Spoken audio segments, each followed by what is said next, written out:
Bonjour, dans cette série de petites vidéos, je vais parler de la nécessité, selon moi, de passer ses émotions et ses intuitions au crible. Donc, tout d'abord, je vais commencer par dire que je suis une personne qui fonctionne de manière prioritaire par intuition et aussi que je suis particulièrement émotive. Alors, je vais dire juste un petit mot sur les émotions. Les émotions naturelles peuvent être bonnes. Une vie sans émotion, eh bien, c'est une vie ennuyeuse. Mais lorsque l'on sait qu'une émotion positive peut déboucher sur une action négative avec des conséquences aussi négatives, eh bien, je pense qu'il faut toujours essayer d'avoir une réflexion en amont et d'essayer d'anticiper les conséquences que peuvent avoir les actions qui découlent des émotions. De les passer au crible du raisonnement et peut-être aussi, en tous les cas pour moi, au crible de notre système de valeurs. Alors, par rapport aux émotions négatives, je pense que c'est important aussi de prendre le temps de les contrebalancer par le raisonnement, d'essayer de resituer les éléments dans leur contexte. Et puis aussi, même si le contexte est difficile, les émotions sont difficiles, eh bien, de toujours essayer d'en tirer un parti positif. Et ça, c'est une détermination qui peut être aidée par certains éléments que je n'aborderai pas dans cette vidéo, mais qui est très important selon moi, justement pour toujours essayer de contrebalancer les choses. Si c'est négatif, on contrebalance par la détermination d'en tirer quelque chose de bien. Et si c'est positif, eh bien de bien vérifier où cette émotion nous mène. Alors maintenant, je dis bien maintenant que je sais qu'il est possible de jouer très très facilement avec les émotions, eh bien j'en suis d'autant plus convaincue. Alors, l'intuition, qu'est-ce que c'est ?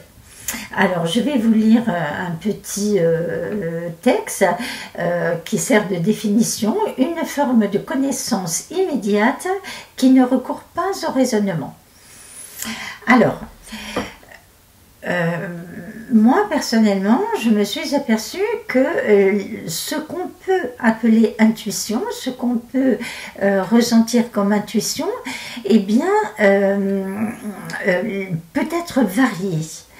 Alors, il y a effectivement des choses qui ne font appel à aucun raisonnement et des choses qui sont peut-être difficilement définissables, mais qui sont importantes d'analyser. Alors, tout d'abord, une intuition, ça peut être une vue d'ensemble qui nous impacte spécialement. Et cette vue d'ensemble peut être juxtaposée avec plusieurs points précis que l'on a vérifiés et que l'on a en tête. Ce n'est pas un raisonnement classique, mais c'est un raisonnement qui peut être très performant à certains moments. Simplement, si vous fonctionnez comme ça, eh bien, je vous recommande de vérifier la solidité de tous les points de détail. Alors, peut-être qu'à des moments, vous semblerez un petit peu casse-pied, mais je pense que c'est important. Ceci dit, si quelques détails ne vont pas en cohérence avec l'impression d'ensemble, ce n'est pas forcément que votre intuition est mauvaise, ni que votre vue d'ensemble est mauvaise. Cela peut être qu'il est possible artificiellement de modifier des points de détail. Donc, tout cela est à prendre en considération. D'autre part, cela peut être une source extérieure, positive ou négative. Alors, je ne vais pas m'étendre sur ce sujet dans cette vidéo, j'en parlerai à d'autres endroits. Mais sachez que cela existe.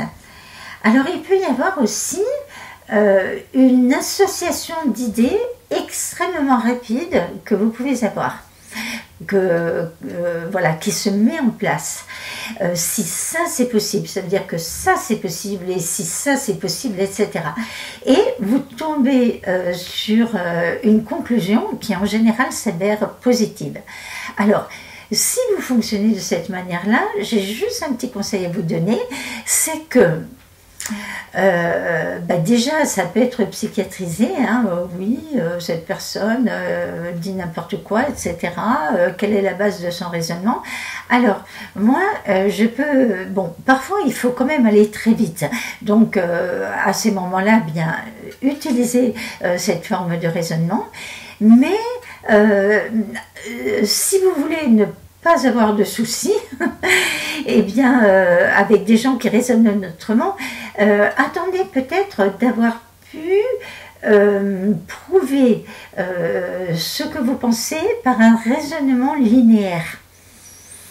Voilà, ça c'est un petit conseil que je vous donne. Hein.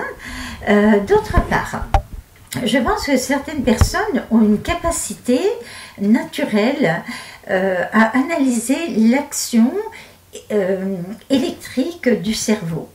Alors, je m'explique. On sait que les champs électriques et magnétiques sont systématiquement liés.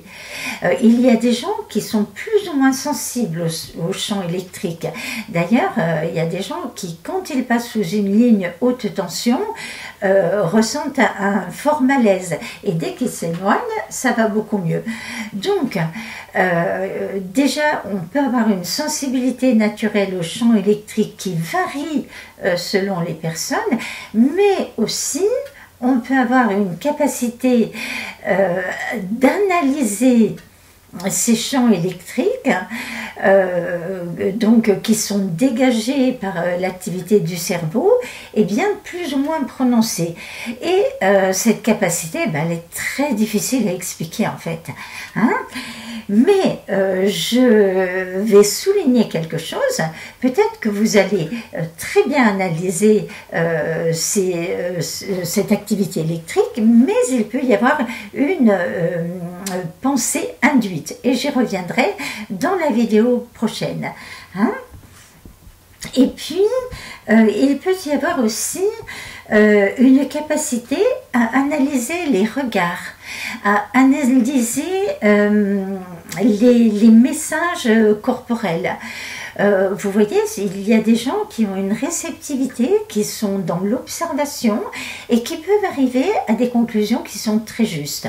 Mais là aussi, dans les vidéos prochaines, eh bien, je vais vous donner quelques points sur lesquels il va falloir faire attention si vous fonctionnez de cette manière-là.